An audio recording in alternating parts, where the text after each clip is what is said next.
प्यारे बच्चों, कैसे हैं आप लोग? आई हो बहुत अच्छे होंगे और क्लासेस को एंजॉय कर रहे होंगे। हम लोग डेली बहुत ही शानदार प्रश्नों को देख रहे हैं जो आपके लिए बहुत ही ज़्यादा महत्वपूर्ण हैं।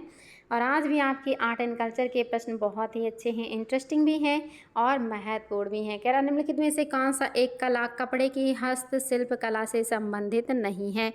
आपके सामने है ऑप्शन और आपको बताना है इनमें से कौन सी एक कला है जो कपड़े की हस्तशिल्प कला से संबंधित नहीं है, बाकी सभी कपड़े पर की जाने वाली हाथ से कलाकारी है।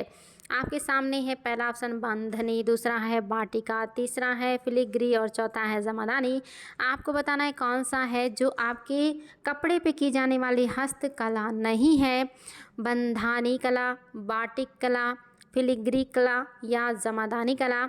एकदम आसान है और कॉमन सेंस का है। आप सभी को ये पता होना चाहिए कि आपका जो फिलिग्री कला है ये चांदी के आभूषण बनाने की तकनीक से संबंधित है, इसलिए आपका ये कपड़े के डिज़ाइन से नहीं जुड़ा है बल्कि चांदी के आभूषण बनाने की तकनीक है। ये इसी की तकनीक है आपकी फिलिग्री।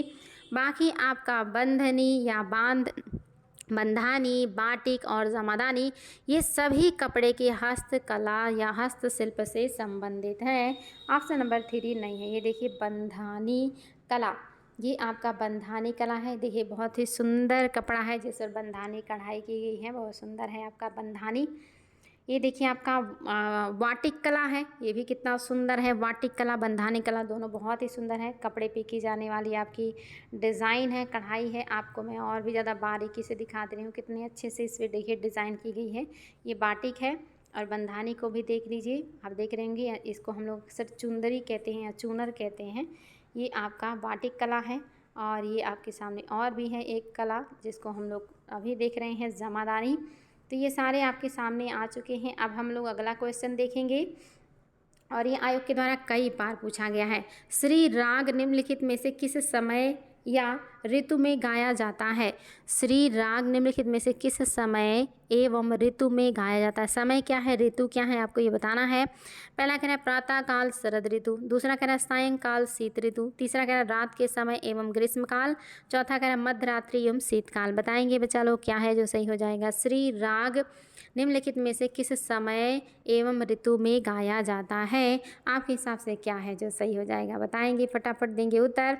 और ये भी आपके लिए बेहद इंपॉर्टेंट प्रश्न है। आपका जो सही है वो है आपका ऑप्शन नंबर 2, सायंकाल एवं शीतकाल में। सायंकाल एवं शीतकाल में आपका श्री राग गाया जाता है। याद रखिएगा, हिंदुस्तानी संगीत का जो आधार है वो 6 प्रमुख राग हैं जो अलग अलग ऋतुओं में गाए जाते हैं, जिसमें से आपका जो श्री राग है ये शाम को गाया जाता है, शीतकाल में गाया जाता है। आपका जो भैरव राग है ये प्रातः काल और शरद ऋतु में गाया जाता है। दीपक काल भी एक होता है या दीपक राग भी होता है जो ग्रीष्म काल में गाया जाता है रात को। और आपका मालकंस भी एक राग होता है जो मध्य रात्रि को शीतकाल में गाया जाता है। तो याद रखिएगा, श्री राग सायंकाल शीतकाल में, भैरव राग प्रातःकाल शरद ऋतु में, और दीपक राग रात के समय ग्रीष्म ऋतु में, और मालकंस राग मध्य रात्रि शीतकाल में गाया जाता है। ये सारे रागों का आप जो है नाम याद रखिएगा, इम्पॉर्टेंट है। अगर आप चाहते हैं तो मैं यहाँ पे लिख भी दे रही हूँ, आपको इच्छा होगी तो आप लोग इसको नोट कर लीजिएगा। आपका जो प्रातःकाल शरद ऋतु में गाया जाता है वो आपका कौन सा हो जाएगा? भैरव। भैरव, ये मैंने सेव कर दिया, एक मिनट फिर से मैं कर दे रही हूँ। शरद ऋतु में आपका क्या होगा? भैरव होगा, भैरव होगा। और सायंकाल वाला आपने देख ही लिया, जो रात के समय रात के समय ग्रीष्म में गाया जाता है वो है दीपक। और जो आपका मध्य रात्रि में शीतकाल में गाया जाता है ये है आपका मालकस। ये देखिए सब आयोग का पूछा हुआ है। मालकस कब गाया जाता है, भैरव कब गाया जाता है, दीपक राग कब गाया जाता है, श्री राग कब गाया जाता है। तो ये चारों याद रखिएगा, बहुत ज़्यादा महत्वपूर्ण है आपके लिए। और ये सारे राग आप सभी को पता है हिंदुस्तानी से जुड़े हुए हैं। अगला देखिए, ठुमरी संगीत के संदर्भ में निम्नलिखित कथनों पर विचार कीजिए। ठुमरी संगीत के बारे में कौन सा कथन है जो आपका सही हो जाएगा, आपको बताना है। पहला ऑप्शन है, यह सामान्यतः शास्त्रीय संगीत है जो मिश्रित रागों पर आधारित होता है। दूसरा कह रहा है इसकी रचना में प्रेम एवं भक्त रस का भाव होता है। तीसरा कह रहा है यह सामान्यतः महिलाओं की आवाज़ में गाया जाता है। उपर्युक्त कथनों में आपको बताना है कोड की सहायता से कौन सा है जो सही हो जाएगा। पहले में है केवल पहला, दूसरे में है केवल मतलब तीसरा, और आपका तीसरे में है कि पहला तीसरा, और चौथे में है सभी। आपको ठुमरी संगीत के संदर्भ में कौन सी बात है जो सही है वो बताना है। शानदार प्रश्न है बच्चा लोग, याद रखेंगे क्या सही हो जाएगा, सभी सही हैं। ठुमरी सामान्यतः अर्ध शास्त्रीय संगीत माना जाता है, बिल्कुल सही है, जो मिश्रित रागों पर आधारित है। इसकी रचना प्रेम भक्ति रस का जो भाव है इसको अभिव्यक्त करने के लिए किया जाता है, जैसे कृष्ण का गोपियों के प्रति प्रेम को दर्शाने के लिए किया जाता है, और ये सामान्यतः महिलाओं की आवाज़ में गाया जाता है। ठुमरी के जो मुख्य घराने हैं उसमें आपका बनारस घराना है, लखनऊ घराना है, ये दोनों ज़्यादा फेमस हैं, बनारस और लखनऊ। याद रखेंगे सारी बातें बिल्कुल सही है, मोस्ट इम्पॉर्टेंट तथ्य है जो आप लोगों को जानना चाहिए, जो कि आयोग पूछता है। निम्न में से कौन सा है जो सही सुमेलित है। एक तरफ आपके लोक संगीत हैं, दूसरी तरफ स्थान है। आपको बताना है कौन सा लोक संगीत कहाँ पे गाया जाता है। पहला कह रहा है बनावन, क्या ये कश्मीर में गाया जाता है। दूसरा कह रहा है पनिहारी, क्या ये राजस्थान का है। तीसरा कह रहा है लावड़ी, क्या ये गुजरात का है। कौन सा है जो सुमेलित है बच्चा लोग, बहुत ही शानदार प्रश्न आयोग के द्वारा कई बार पूछा गया है और आप सभी को पता होना चाहिए। कोड की सहायता से बताइए, पहले में है पहला दूसरा, दूसरे में है दूसरा तीसरा, तीसरे में है पहला तीसरा, और चौथे में है सभी। देखते हैं आप लोग क्या उत्तर देने वाले हैं, आपके हिसाब से क्या है जो सही हो जाएगा। तो आपका जो सही है वो है पहला और दूसरा। जो आपका बनावन है ये आपके कश्मीर का है, पनिहारी आपके राजस्थान का है, लावड़ी कहाँ का है, याद रखिएगा लावड़ी आपके महाराष्ट्र का लोक संगीत है जो सबसे ज़्यादा लोकप्रिय है। इसको ढोलक और ताल पर प्रदर्शित किया जाता है, ढोलक और ताल पर प्रदर्शित किए जाने वाला लोक संगीत है महाराष्ट्र का लावड़ी। पनिहारी राजस्थान का लोकगीत है, याद रखिएगा इसका विषय क्या है, विषय जो है ये पानी से संबंधित है। और आपका जो बनावन है ये कश्मीर राज्य का लोक संगीत है जो विशेष रूप से विवाह का जो समारोह होता है, विवाह समारोह के दौरान गाया जाता है बनावन। अगला क्वेश्चन भी आप लोगों के लिए बेहद इम्पॉर्टेंट है। देखिए आयोग का पूछा हुआ है, कौन सा कथन है जो सही है, विचार कीजिए। कह रहा गतका युद्ध कला का प्रचलन गुजरात में है। दूसरा कह रहा कलारीपयट्टू मार्शल आर्ट तमिलनाडु से संबंधित है। अभी तक की क्लास अगर आपने अच्छे से लिया होगा तो बहुत आसानी से सॉल्व कर लेंगे। आपके सामने कूट है, पहले में है केवल पहला, दूसरे में केवल दूसरा, तीसरे में है आपका पहला दूसरा, और लास्ट में है कि कोई नहीं, कोई भी सही नहीं है। अब आपने कूट भी देख लिया और ऑप्शन भी देख लिया है, और याद रखेंगे आपका यहाँ पे कोई भी सही नहीं है, क्योंकि मैं आपको पहले ही पढ़ा चुकी हूँ कि गतका जो है ये युद्ध कला आपके पंजाब में फेमस है, पंजाब की मुख्य आपका कला है गतका युद्ध कला। कलारीपयट्टू भी पढ़ा चुकी हूँ कि ये एक मार्शल आर्ट है, केरल से संबंधित है, और ये विश्व का प्राचीनतम मार्शल आर्ट है, विश्व का सबसे प्राचीनतम और वैज्ञानिक मार्शल आर्ट है आपका कलारीपयट्टू जो केरल का है। आपके तमिलनाडु का जो मार्शल आर्ट है उसका नाम सिलाम्बम है, आप लोग पढ़ चुके हैं। तमिलनाडु का मार्शल आर्ट सिलाम्बम, केरल का मार्शल आर्ट कलारीपयट्टू, गतका पंजाब का मार्शल आर्ट है, इसलिए कोई भी सही नहीं है। ऑप्शन नंबर 4 बिल्कुल सही है, कोई भी सही नहीं है। ये देखिए आपका गतका युद्ध मार्शल आर्ट है या युद्ध कला है जो आपके कहाँ का है, गुजरात का है, सॉरी कह रही गुजरात का कह रही हूँ, आपके पंजाब का है। गतका कहाँ का है बच्चा लोग, पंजाब का मार्शल आर्ट है और बहुत ही ज़्यादा फेमस मार्शल आर्ट है, इसको याद रखिएगा। आपका अगला देख लीजिए कलारीपयट्टू जो केरल का है, आप लोग पहले भी ये पढ़ चुके हैं, कलारीपयट्टू आपके केरल का है। देखिए ये भी आपका मार्शल आर्ट है और ये विश्व का प्राचीनतम और वैज्ञानिक मार्शल आर्ट है, और तमिलनाडु का आप सभी को पता चल ही चुका है कौन सा मार्शल आर्ट हो जाएगा, याद रखेंगे सिलाम्बम। भारतीय परंपरागत खेलों में निम्नलिखित में से कौन सी सर्प नौका दौड़ है। भारतीय परंपरागत खेलों में कौन सा है जो नौका सर्प मतलब जो नौका है वो सर्प के समान है और इसको आगे ले जाने पे जीत होती है, तो मैंने आप लोगों को पहले ही बताया था। आपका जो वल्लम कल्ली है केरल का, ये प्रसिद्ध सर्प नौका दौड़ है जो ओणम के त्यौहार के समय होता है। और आप सभी को पता होगा धोप खेल मैं पढ़ा चुकी हूँ, असम का लोकप्रिय खेल है धोप खेल। और आपका जो इंसुकवार है, ये भी आपको पढ़ा चुकी हूँ। जल्लीकट्टू आपके तमिलनाडु का है, ये भी याद रखिएगा। जल्लीकट्टू तमिलनाडु का है, इंसुकवार मिज़ोरम का है। ये सारी चीज़ें पढ़ा चुकी हैं बच्चा लोग। आपका वल्लम कल्ली केलर का और आपका धूप खेल आप देख चुके हैं असम का, इंसुकवार आपके मिज़ोरम का, जल्लीकट्टू तमिलनाडु का। ये सब आयोग के द्वारा पूछा गया है, इसको आप लोगों को बहुत अच्छे से पढ़ना है। सारे तथ्य आप लोगों के लिए महत्वपूर्ण है। ये देखिए वल्लम कल्ली सर्प के जैसे संरचना वाली नाव जो प्रतियोगिता होती है।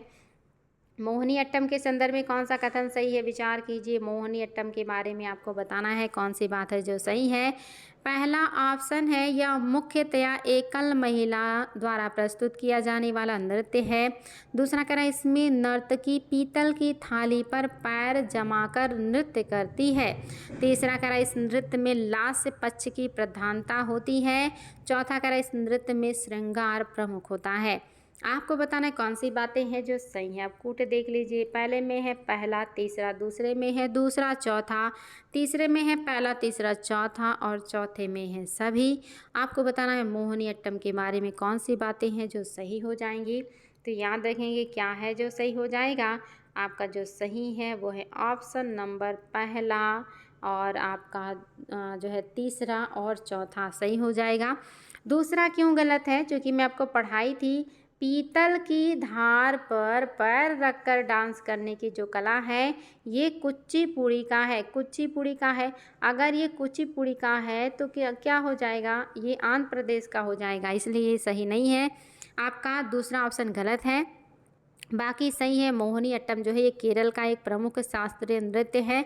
एकल महिला के द्वारा ये प्रस्तुत किया जाता है और ये लास्य प्रधान है, यानी कि जिसमें प्यार हो, जिसमें खिंचाव हो, जिसमें लगाव हो उसको लास्य प्रधान कहते हैं। और ये श्रृंगार प्रधान भी है, याद रखिएगा।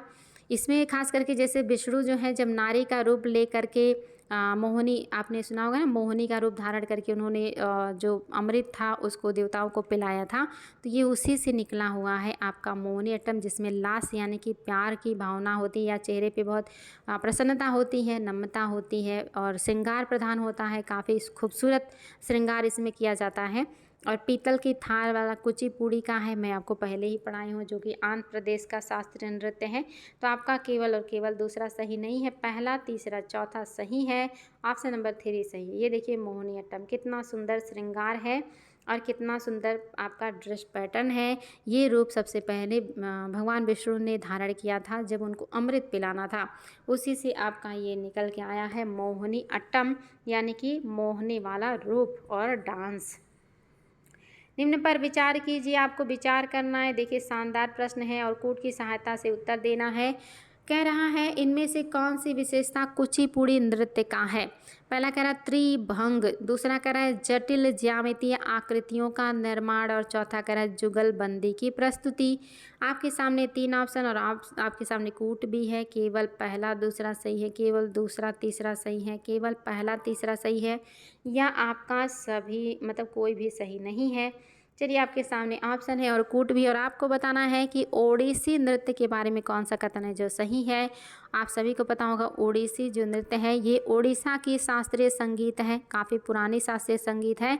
और ये नृत्य ज़्यादातर कहाँ किया जाता है, इसका जो जन्म है ये मंदिरों के देवदासियों से हुआ है, जो देवदासी मंदिरों में नृत्य किया करते थे। इसमें त्रिभंग मुद्रा पर विशेष जोर दिया जाता है और इसमें जो नर्तकी होती हैं अपने शरीर से जटिल ज्यामितीय आकृतियों का निर्माण करते हैं, अपने शरीर को मोड़ करके अलग अलग मतलब स्ट्रक्चर बनाती हैं, ज्यामितीय आकृतियों का निर्माण करती हैं। याद रखिएगा, बहुत ही ज़्यादा इम्पॉर्टेंट है। आपका जो तीसरा है जुगलबंदी, ये सही नहीं है, क्योंकि जुगलबंदी जो है ये कथक नृत्य की प्रमुख विशेषता है। याद रखिएगा, जिसमें तबला वादक और जो नर्तक है इनके बीच प्रतिस्पर्धा का खेल होता है। तबला वादक बजाता है, डांसर उस पर भयंकर डांस करता है, दोनों में प्रतिस्पर्धा होती है, इसी को जुगलबंदी कहते हैं, जो कथक में होता है। इसलिए आपका पहला दूसरा सही है, तीसरा सही नहीं है। अगला क्वेश्चन भी देखिए बच्चा लोग, सारे प्रश्न चुन चुन के आए हैं और सब आयु का पूछा हुआ। ये है आपका कथक, जिसमें पैर में बहुत ज़्यादा घुंघरू बांध के डांस किया जाता है। अच्छा कथक नहीं, इसको त्रिभंग कहें, पहले त्रिभंग देख लीजिए। मैंने आपको त्रिभंग बताया था ना, त्रिभंग में गर्दन मुड़ा रहता है, कमर के पास मुड़ा रहता है, कंधे के पास मुड़ा रहता है, 3 बार शरीर भंग होता है, इसीलिए आपका क्या हो गया है, ये आपका हो गया त्रिभंग। एक बार घुटने पे मुड़ता है, एक बार कमर पे मुड़ता है और एक बार कंधे पे मुड़ता है, इसको त्रिभंग कहते हैं। ये देखिए ओडिसी नृत्य है। ओडिसी नृत्य है जो देवदासियों के द्वारा किया जाने वाला नृत्य है, इसको ओडिसी नृत्य कहते हैं, जो मोस्टली मंदिरों में इसका जन्म हुआ है। छोटी सी बच्ची खूब सुंदर सा ड्रेस पहन के ओडिसी नृत्य का प्रदर्शन कर रही है। आगे बढ़ते निम्नलिखित युग्मों पर विचार कीजिए। एक तरफ आपके लोक नृत्य है, दूसरी तरफ स्थान है। कौन सा लोक नृत्य कहाँ होता है आपको ये बताना है। चलिए दीजिएगा जवाब। आपको ऑप्शन और कुट दोनों दे दिया गया है, आपके हिसाब से क्या है जो सही सुमेलित है। पहला है तरंग मेल, क्या ये गोवा का है। दूसरा है रासलीला, क्या ये हिमाचल का है। तीसरा है कालबेलिया, क्या ये राजस्थान का है। और चौथा है बिहू, क्या ये महाराष्ट्र का है। ये सारे लोक नृत्य आयोग के द्वारा बार बार पूछे जाते हैं और आप सभी को इसका उत्तर पता होना चाहिए। कौन सा है जो सही सुमेलित है। पहले में है पहला और तीसरा, दूसरे में है दूसरा और चौथा, तीसरे में केवल 1, 2 और 3 और चौथे में है उपरोक्त में से कोई नहीं। जो सुमेलित है वो मेरे सभी बच्चों को पता होना चाहिए। आप सभी को पता है कि आपका बिहू असम का है, यानी कि चौथा जो है ये क्या हो गया, गलत हो गया। बिहू आपके असम का है, चौथा गलत हो गया। अगर चौथा गलत हो गया है तो ये तो नहीं होगा। आपको ये भी पता है कि रासलीला तो उत्तर प्रदेश का है, हिमाचल का नहीं है, यानी कि दूसरा भी गलत हो गया। अगर दूसरा गलत हो गया तो फिर आपका केवल और केवल पहला बचा है। कालबेलिया राजस्थान का है, बिल्कुल सही है। और तरंग मेल ये गोवा का है, ये भी सही है। तरंग मेल गोवा, कालबेलिया आपके मतलब राजस्थान, और आपका जो रासलीला है ये उत्तर प्रदेश का है, बिहू आपके असम का है। इसलिए आपका पहला और तीसरा सही है, दूसरा और चौथा सही नहीं है। चलिए आगे बढ़ते हैं और देखिए ये आपका तरंग मेल डांस है। तरंग मेल जो गोवा में किया जाता है, तरंग मेल है। और आगे बढ़ते हैं, देखते हैं अगला डांस क्या है। ये देखिए रासलीला आपके सामने है। रासलीला जो कहाँ का है, उत्तर प्रदेश का है। कृष्ण और राधा वाला रासलीला है, ये यूपी का है। और ये देखिए कालबेलिया डांस, जिसमें जो सपेरे होते हैं, सांप जो पकड़ते हैं, वही लोग इस डांस को करते हैं। देखिए आपके बैठे हुए हैं बीन और झांझ लेकर के। ये कालबेलिया डांस है, आपके राजस्थान का है। राजस्थान का ड्रेस पैटर्न बहुत ही ब्यूटीफुल होता है, वहाँ का बहुत ही सुंदर लगता है महिलाओं का ड्रेस पैटर्न। ये देखिए बिहू है, आपकी असम का है बिहू, जो बहुत ही ज़्यादा पूछा जाता है, असम का है बिहू। ये सारी चीज़ें याद रखेंगे बच्चा लोग, बहुत ही ज़्यादा महत्वपूर्ण है। अगला क्वेश्चन आपके सामने आ चुका है। यक्षगान के संदर्भ में कौन सा कथन है जो सही है, विचार कीजिए यक्षगान के बारे में। पहला कह रहा है यह आंध्र प्रदेश में विद्यमान प्राचीनतम नाट्य कला विधा है। दूसरा कहना है इसे जक्कूला वारू नामक विशिष्ट समुदाय द्वारा प्रस्तुत किया जाता है। तीसरा कहना है इसकी चर्चा आईने अकबरी में मिलता है। और कौन सा सही नहीं है ये आपको बताना है। जो सही नहीं है वो आपको बताना है। फटाफट दीजिएगा उत्तर, आपके हिसाब से क्या है जो आपका सत्य नहीं है। और आप देख लीजिए कूट, केवल पहला सही नहीं है, केवल तीसरा सही नहीं है, पहला दूसरा सही नहीं है, या आपका दूसरा तीसरा सही नहीं है। चलिए देखते हैं आप लोग क्या उत्तर देने वाले हैं। आपके सामने है ऑप्शन और आपको देना है जवाब। तो क्या है जो सही नहीं है बच्चा लोग, याद रखिएगा। आपका यक्षगान आंध्र प्रदेश और कर्नाटक में विद्यमान एक प्राचीनतम नाट्य कला है। आंध्र प्रदेश में भी होता है और कर्नाटक में भी होता है। हालांकि अगर कोर्ट में पूछे तो आप इसे कर्नाटक से मिलान करेंगे, अगर कर्नाटक ऑप्शन में नहीं है तो आंध्र प्रदेश से मिलान करेंगे, लेकिन ये दोनों क्षेत्रों में देखने को मिलता है, इसलिए आपका पहला तो बिल्कुल सही है। तो आपका अगर पहला सही है तो आपका केवल पहला तो हो नहीं सकता, गलत बताना है। दूसरा क्या कह रहा है, इसे जक्कूला वारू नामक विशिष्ट समुदाय द्वारा प्रस्तुत किया जाता है। ये ऑप्शन भी आपका सही है, इसे जक्कूला वारू नामक विशिष्ट समुदाय के द्वारा प्रस्तुत किया जाता है। और ये भी मूलतः एकल कलाकार द्वारा दिखाया जाता है, अभिनय मतलब अभिनीत किया जाता है या अभिनय किया जाता है, इसलिए आपका दूसरा भी सही है। आपका तीसरा सही नहीं है, कह रहा है इसका उल्लेख अबुल फजल ने आईने अकबरी में किया है, तो ये सही नहीं है। आईने अकबरी में नहीं मिलता है, इसलिए आपका क्या हो गया, तीसरा जो है ये गलत हो गया है। अबुल फजल ने अपने आईने अकबरी में उत्तर प्रदेश का जो सबसे प्रसिद्ध लोकप्रिय नाट्य कला है नौटंकी, इसकी चर्चा किया है। अबुल फजल ने उत्तर प्रदेश की लोक कला नौटंकी की चर्चा किया है। आईने अकबरी में क्या है, नौटंकी है, इसलिए आपका ये नहीं सही है, पहला दूसरा बिल्कुल सही है। सारे प्रश्न बहुत ही इंपॉर्टेंट है, सारे आयोग के पूछे हुए हैं और सारे आप सभी को पता होने चाहिए। तो बच्चा लोग खूब मेहनत कीजिए, इतना ज़्यादा मेहनत कीजिए कि जल्दी से सिलेक्शन हो जाए और आप लोगों को कॉन्फिडेंस आए। आपके सामने देखिए यक्षगान दिया हुआ है, यक्षगान का फिगर आप लोग देख सकते हैं। तो बच्चा लोग आज के लिए इतना ही, फिर मिलेंगे ऐसे शानदार प्रश्नों के साथ। Thank you so much.